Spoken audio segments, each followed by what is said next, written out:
The council chamber floated in space above Velkar Prime, a massive station where 17 alien species made decisions that affected trillions of lives. Ambassador Guan Park stood at the speaking platform, her hands clasped behind her back. She had practiced this speech for weeks. She knew it would not go well. Around her, the council members sat in their specialized seats. Some needed water tanks. Others required extreme heat or cold. The chamber was a marvel of engineering that kept everyone alive and comfortable. Human engineers had designed most of those systems. Though few council members remembered that fact, G1 took a breath and began. Honored council members, I come before you today to discuss Earth's contributions to our shared community. She pulled up a holographic display showing star maps covered in glowing lines and symbols. Human ships currently patrol 40% of all major trade routes. Our engineers maintain 60% of the jump gate network across council space. In the past 10 years, human scientists have solved the Viridian Plague, the crystalline decay crisis, and the dark matter anomaly near Sector 7. Councillor Vreth, whose species looked like large birds with silver feathers, made a clicking sound that his translator rendered as laughter. Yes, humanity has been quite busy. This is what junior members do.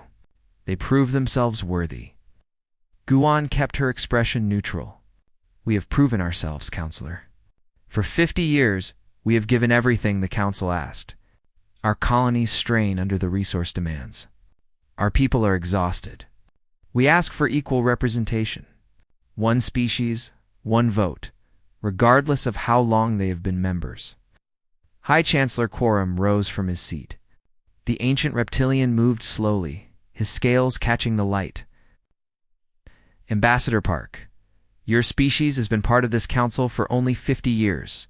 My people have been members for 3,000 years. The avians for 2,000. You cannot expect to have the same voice as those who built this institution. We do not seek to diminish anyone, Jiwan replied carefully. We seek only fairness. Human worlds produce more food than any 3 other species combined. Human ships keep the peace. Human minds solve problems others cannot. Yet we have one vote among 17. We are asked to do more and more, but our voice grows quieter, not louder. Counselor Tamora, an insectoid whose compound eyes reflected rainbow colors, spoke in a buzzing voice. Perhaps the issue is that humanity takes on too much. No one forces you to solve every problem. If you are tired, do less. Naricho, the chief human engineer, stepped forward. She had been quiet until now, but her patience had limits. With respect, Counselor, we do less, and people die. 3 months ago, Station Keller's life support failed. My team was there in 6 hours. The nearest non-human team would have taken 3 days. The station had air for 18 hours. Should we have done less? The chamber fell silent for a moment. Then Vreth spoke again, his tone dismissive. That is very noble, Engineer Cho. But nobility does not earn political power. Time and tradition do. In another 1,000 years, perhaps humanity will be ready for greater responsibility. Guan felt something cold settle in her chest. She had expected resistance, but this casual cruelty was worse than she had imagined. We are ready now. We have been ready. We ask you to see what we have done, not how long we have been doing it. Quorum raised one clawed hand. This discussion is becoming circular. I call for a vote. The human petition for equal council representation is before us. Those in favor? Only one light appeared on the voting display. The human vote. Those opposed? 16 lights? Every other species voted against them. The petition is denied, Quorum said. He did not sound cruel, only tired, as if this had been a waste of his time. Now we move to the next matter. The Council requires increased resource commitments from all member species to expand the jump gate network in the Outer Rim. Humanity, your quota will increase by 30%. Nari's face went pale. Chancellor, our colonies are already operating at maximum capacity. A 30% increase will cause serious hardship. Then I suggest you improve your efficiency, Vreth said. We all make sacrifices for the greater good. Human Lee, the human military liaison, had been standing quietly near the back. He was a soldier, trained to follow orders and keep his opinions private, but he could not stay silent anymore. The greater good seems to require more from humans than from anyone else. Quarum's eyes fixed on Heian. Lieutenant Lee, you forget your place. The Council's decisions are final. If humanity finds membership too difficult, you are free to leave. The words hung in the air like a threat. No species had ever left the Council voluntarily. To leave meant isolation, loss of trade, loss of protection. It meant being alone in a galaxy full of dangers. G1 looked at each council member in turn. Some would not meet her eyes. Others stared back with expressions ranging from pity to contempt. She had come here hoping for justice. Instead, she found only the cold arithmetic of power. Humanity was useful, so they would be used. That was all. We came to you in good faith, Giwan said quietly. We have given everything asked of us and more. We asked only for fairness in return. I see now that was too much to ask. She turned and walked toward the exit. Nari and Hyun followed. Behind them, the council was already moving on to other business, as if the humans had never been there at all. In the human delegation quarters, Giwan sat at her desk for a long time. She thought about Earth, green and blue and beautiful, hanging in space 800 light-years away. She thought about the colonies struggling and straining, full of people who had believed that joining the council would bring humanity into a larger community. She thought about all the promises that had been made and all the promises that had been broken. Finally, she opened a secure communication channel. The encryption was something human scientists had developed. The council did not know about it. There were many things the council did not know about humanity, she realized. Many things they had never bothered to learn. The message was brief. Begin protocol exodus. The reply came back within an hour. It was a single word. Confirmed. Guan closed the channel and looked out the window at the stars. Somewhere out there, beyond council space, beyond the mapped regions, there was room for humanity to grow. Room to build something new, something fair. The council had given them a choice. Accept being used forever, or leave. Humanity would leave, and the council would learn, too late, what they had lost. The evacuation of New Busan began on a Tuesday morning, though the colonists did not call it an evacuation. Governor Doyen Kim stood on the balcony of the administration building and watched the sunrise over fields of golden grain. The crops were ready for harvest. They would remain ready, unharvested, after the humans left. The transport ships arrive in 3 hours, his assistant said. We can have the first 1,000 people off-world by nightfall. Doyen nodded. New Busan was home to 200,000 humans. It supplied food to 12 different alien worlds. The evacuation would take 3 months, and every day of those 3 months, the farms would keep producing. The automated systems would keep running. Right up until the last human left, New Busan would fulfill its obligations.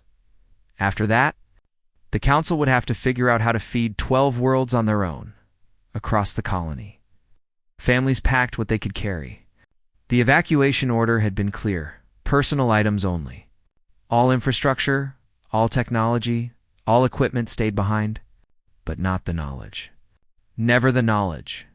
The human colonists took with them the understanding of soil chemistry, genetic sequences, weather patterns, and irrigation mathematics that made New Busan's farms so productive. The council had the equipment. They would soon learn that equipment without understanding was just metal and plastic, 3 systems away. Sorahan worked in the control room of Jump Gate 17. The gate was a massive ring structure, large enough for battleships to pass through. It bent space and time, allowing instant travel across hundreds of light years. Humans had not invented jump gates, but they had improved them in ways the original builders never imagined. How long do we have? Her assistant asked. Sora checked her calculations. 60 days after we leave? I have programmed failsafes into the maintenance routines. The gates will keep working for exactly 60 days. After that, they will require manual recalibration. Can the council do that? Sora smiled sadly. Eventually. Maybe. if they figure out the quantum mathematics. It took our best scientists 10 years to fully understand these systems. The avians have good engineers, but they think in straight lines. Jump gates require thinking in curves and spirals. She ran her hands over the control panel. She had maintained this gate for 7 years. She knew every circuit, every power relay, every quantum flux coil. Leaving felt like abandoning a child. But orders were orders, and Sora understood why they had to go. The Council had taken humanity's work for granted. Soon they would understand what granite truly meant: temporary permission, which could be revoked. Commander Minho Kong stood on the bridge of the patrol ship, Inchin's Pride, studying a tactical display. His fleet protected a trade route that ran through 5 systems. Merchant vessels from a dozen species traveled this route every day, carrying goods worth billions of credits. They traveled safely because human ships hunted the pirates that lurked in the asteroid fields and nebulae. Sir, the convoy from Avian Space is requesting escort through the Callus Belt, his tactical officer reported. Grant their request, Minho said. We still have 30 days before final withdrawal. Until then, we maintain our duties. But he had already begun pulling ships back toward human space. Nothing obvious, nothing that would trigger alarms. Just a gradual consolidation, a slow retreat. By the time the Council noticed the gaps in patrol coverage, the human fleet would be gone. Minho had studied military history. He knew that armies retreated in one of 2 ways: in panic, leaving chaos behind, or in good order, leaving only absence. Humanity would retreat in perfect order. They would leave no weapons for enemies to capture, no wounded for allies to tend, no disasters to clean up. They would simply be gone. On Research Station Kepler-7, xenobiologist Yuna Shin uploaded the final dataset to the Council medical database. The cure for Viridian Plague was complete. The insectoid worlds could manufacture it now. Millions of lives would be saved. Her colleague looked over her shoulder. You are including the manufacturing process. Of course, Yuna said. The cure itself? Yes. But not the research methodology. Not the experimental data. Not the theoretical framework that led us to this solution. She deleted files as she spoke. Years of work vanished. The Council would have the cure, but they would never understand how humans had developed it. They would never know the intuitive leaps, the creative mistakes, the strange connections between seemingly unrelated biological systems that human minds specialized in finding. The Council wanted the products of human genius without respecting the humans who produced them. They could have the products. The genius would leave with its creators. All across Council space, the pattern repeated. Human teachers finished their current classes but accepted no new students. Human doctors treated their patients but trained no alien replacements. Human technicians repaired broken systems but documented nothing about how those repairs were made, and everywhere. Humans packed their lives into cargo containers and boarded ships. The exodus was coordinated across hundreds of worlds, thousands of stations, millions of people. It was the largest movement of population in galactic history. And for the first 3 months, the Council did not even notice. They noticed the little things first: response times increasing, maintenance schedules slipping, food shipments arriving late. But the Council was vast, and vast organizations are slow to recognize patterns by the time they understood what was happening. The humans were already gone from 40% of their settlements. By the time they tried to respond, 60%. By the time they realized the scope of the disaster, there were no humans left in Council space except for the embassy staff. And on a cold morning, 6 months after Protocol Exodus began, Ambassador Jiwon Park locked the doors to the human embassy. She left behind a clean office, empty shelves, and a single message written on old-fashioned paper placed on the Chancellor's desk. Thank you for the opportunity. We release you from the burden of our presence. The last human transport ship departed the Council station at dawn. By the time the alien workers arrived for their morning shifts, the human quarter was empty and silent. 500 years of accumulated life gone overnight. The Council had told humanity they were free to leave. Humanity had taken them at their word. Now the galaxy would learn what freedom truly cost. The first jump gate failed on a Thursday. Gate 42 simply stopped working. Ships arrived to make the jump to the next system and found only inert metal hanging in space. Engineers were dispatched. They checked every system, ran every diagnostic, and found nothing wrong. The gate just would not activate. By Friday, 3 more gates had failed. By Sunday, 12.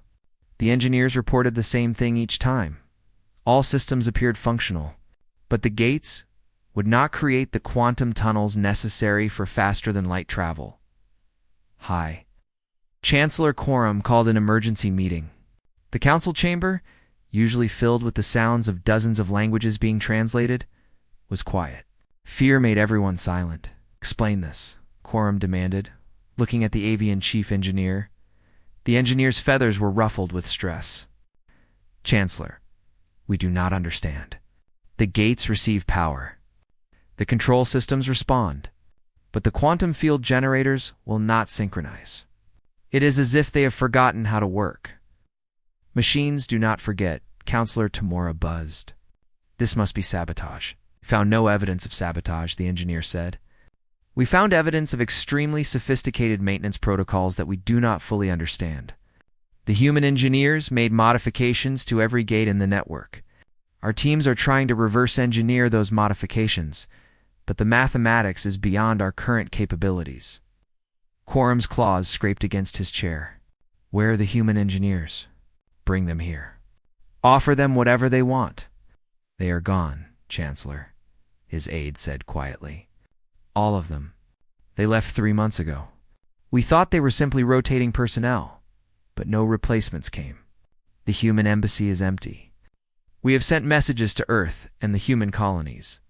None have been answered." The chamber erupted in shocked voices. Counselor Vreth rose, his silver feathers catching the light.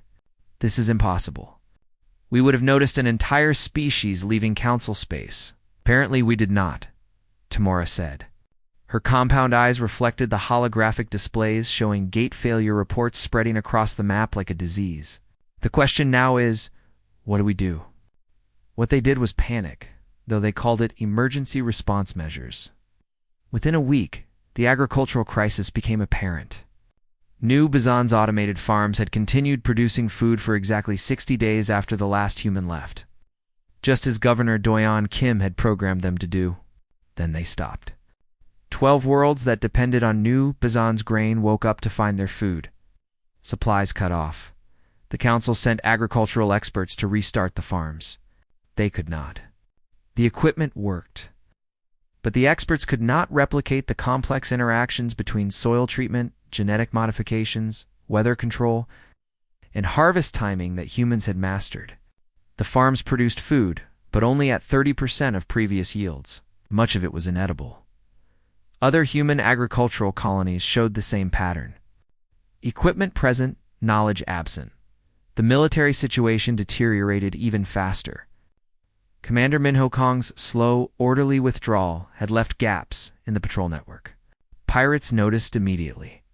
Raids increased by 400% in the first month.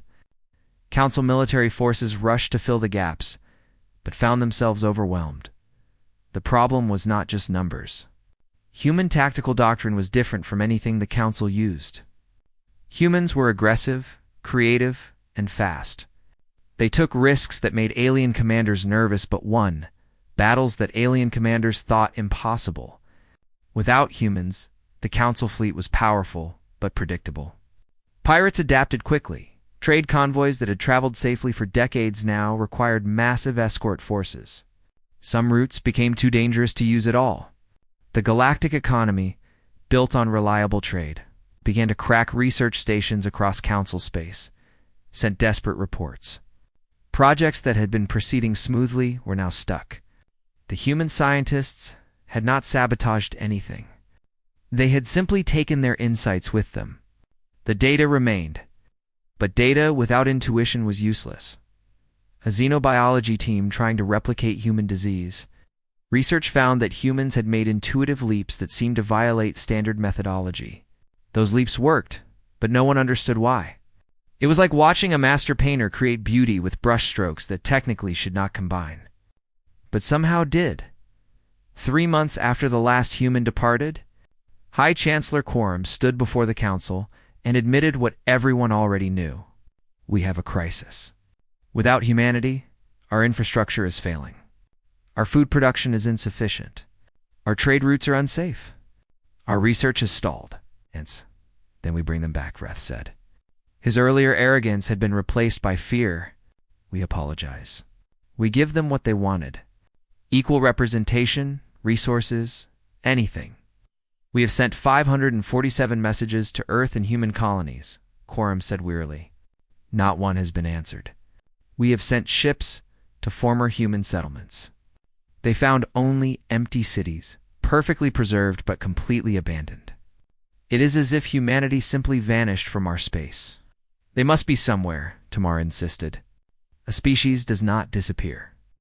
Tyango sat in a monitoring station far beyond council space and listened to the panic in the council's communications. Beside him, strategic analyst Borasong compiled reports and shook her head in wonder. They are completely falling apart, she said. Gate network at 40% capacity. Food riots on 7 worlds. Pirate attacks everywhere. And they still do not understand what happened. Taiyang pulled up another intercepted message. This one is from Quorum himself. He is offering full council, leadership positions, to any humans who will return. He sounds desperate. He should sound desperate, Bora said. They built an entire civilization on humanity's back and never realized it. We were not just participants.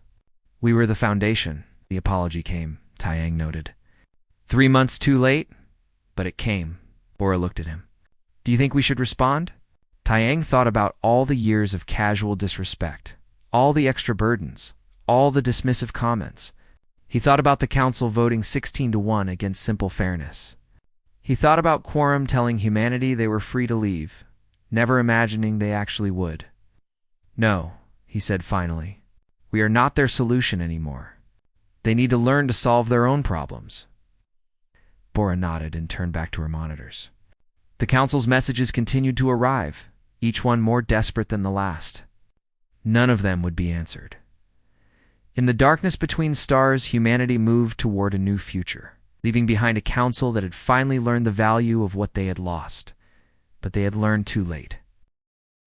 6 months after humanity's departure, High Chancellor Quorum stood in the council archive searching through records. He had been searching for weeks, trying to understand how they had missed the signs. The data was all there. Reports of human ships consolidating. Records of colonial populations decreasing. Maintenance schedules being transferred from human to automated systems. Someone should have noticed. Everyone had been too busy taking humanity's work for granted to see that the work was quietly stopping. Chancellor, we found them. His aide burst into the archive. We found the human Exodus fleet. Quorum's heart jumped. Where? At the edge of council space, heading toward the Galactic Rim. They are 6 months ahead of our fastest ships, but we could intercept them if we leave immediately. Within an hour, Quorum was aboard the fastest ship in the council fleet. With him were Counselor Vreth and Counselor Tamora. They carried offers, apologies, and promises. They carried everything they thought humanity might want. The journey took 3 weeks. During that time, Quorum reviewed everything he knew about humanity. He had been part of the council for 200 years. He had witnessed humanity's arrival, their eager participation, their tireless work. He had watched them solve problem after problem, crisis after crisis, and he had never thanked them. Not once. He had simply expected them to keep working, keep solving, keep bearing burdens that should have been shared equally. The realization made him feel ancient and foolish. When they finally caught up to the human fleet, Quorum was not prepared for what he saw.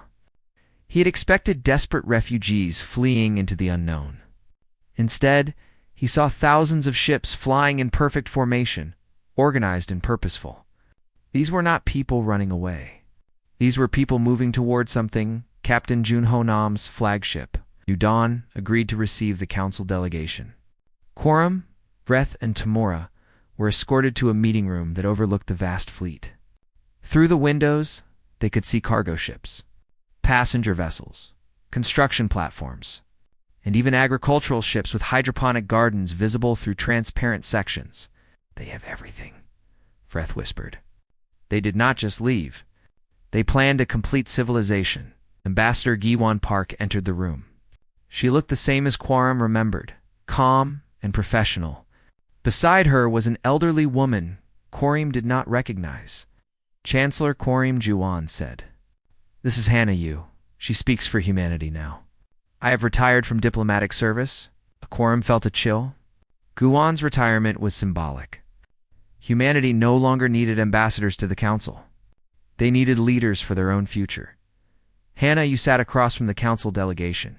She had kind eyes but a firm voice. "You have traveled far to find us, Chancellor. Please, say what you came to say."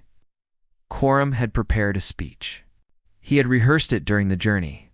Now facing this woman who looked at him with neither anger nor hope, just patient attention, his careful words felt hollow. "We were wrong," he said simply. "We treated your people badly. We took your contributions for granted. We dismissed your request for fairness. We apologize." Hannah nodded slowly. "I accept your apology on behalf of humanity." Vreth leaned forward. "Then you will return. We offer full council representation, equal votes, leadership positions. Whatever you need, we will provide. Please, we need you." "You need us," Hannah repeated. "Yes, I believe that is true. Your gate network is failing. Your food production is insufficient. Your security is compromised. You need humans to fix these problems." "You're dying," Tamoris said bluntly. 3 worlds are facing famine. 7 more will follow within a year. Our civilization is collapsing. If you have any compassion, please help us." Hannah stood and walked to the window. She looked out at the human fleet, at the thousands of ships carrying millions of people toward the unknown. When she spoke, her voice was gentle but unyielding. "For 50 years, we bent ourselves to fit your needs. We exhausted our people, strained our worlds, gave you our best minds and our greatest innovations. We asked only for respect and fairness. You gave us neither, Quorum said. "We know and we are ashamed, but people are dying. Surely humanity's compassion extends beyond your own species." Hannah turned to face him. "You believe we lack compassion because we will not return to save you. Chancellor, we sent you the cure for Viridian Plague. We left detailed documentation for every piece of infrastructure we built. We gave you 60 days to prepare for the gate network failures. We ensured no single crisis would destroy you. But you left us unable to maintain what you built," Vreth protested. "No," Hannah said firmly. "We left you with the same capability you had before we arrived. You thrived for millennia without us. You will thrive again. It will be difficult, yes. You will need to learn new skills, develop new technologies, think in new ways. But you can do it. You simply do not want to do the hard work when you could have us do it instead." Tamara's wings buzzed in agitation. "This is revenge. You are punishing us for our arrogance." "This is not revenge," Hannah said. "This is dignity. Revenge would be watching you suffer with satisfaction. We watch you suffer with sadness. But we will not sacrifice ourselves again just to spare you difficulty." She returned to her seat and looked at each council member in turn. "You offer us everything now? Leadership, resources, equality. But you do not offer these things because you value us. You offer them because you need us. That is not partnership. That is dependency dressed as desperation. What would you have us do?" Quorum asked. His voice was hollow. "Survive," Hannah said. "Adapt, learn, grow. Do the work yourselves. And perhaps in 100 years or 1,000 years, when you have learned to thrive without us, we might talk again. As equals who choose partnership rather than one side needing rescue." She stood and the council delegation understood the meeting was over. Quorum rose slowly, feeling every one of his 200 years. "Is there nothing we can say?" he asked. "Nothing we can offer?" Hannah's expression softened slightly. You can accept our answer with grace. You can let us go without bitterness. You can learn from this experience and become better. Those are gifts you can give yourselves. Captain Junhonam escorted the council delegation back to their ship. Quorum paused at the airlock and looked back at the human flagship. Through the windows, he could see families eating together, children playing, people laughing. They were happy. They were free. They had chosen their own dignity over the council's need. Quorum's ship detached, began the long journey back to council space. Behind them, the human fleet continued toward the galactic rim. Toward unexplored space. Toward a future they would build for themselves.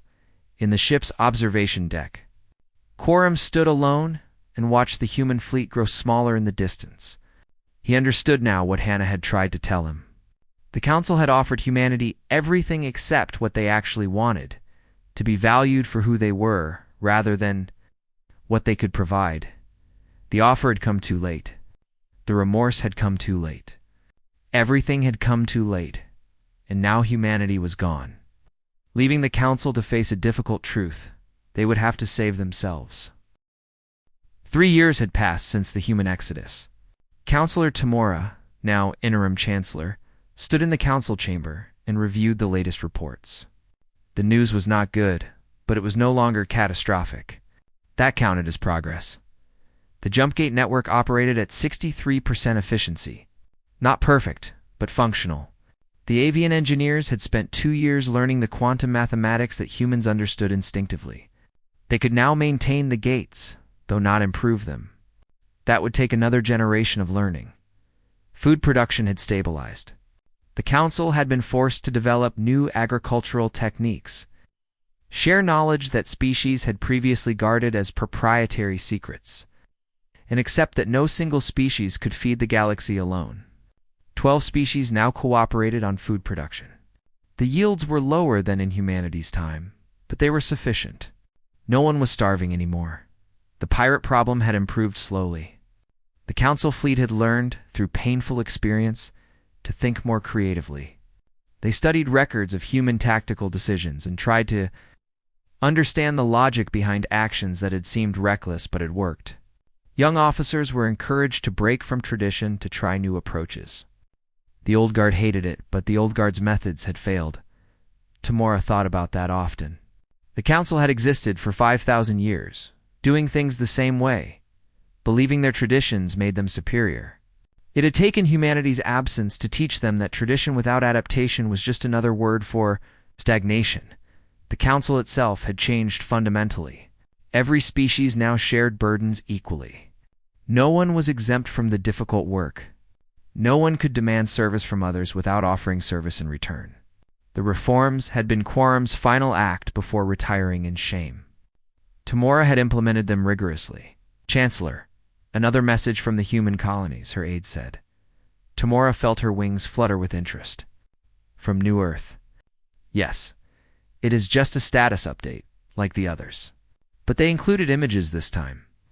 Tamora opened the file. The images showed a world that was breathtaking.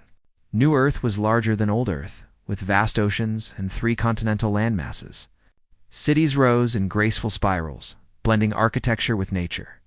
Orbital platforms hung in space, not military stations but research facilities and trading posts. The message was brief: New Earth. 3rd year of settlement, population 8 million and growing. We have established 23 sister colonies in surrounding systems.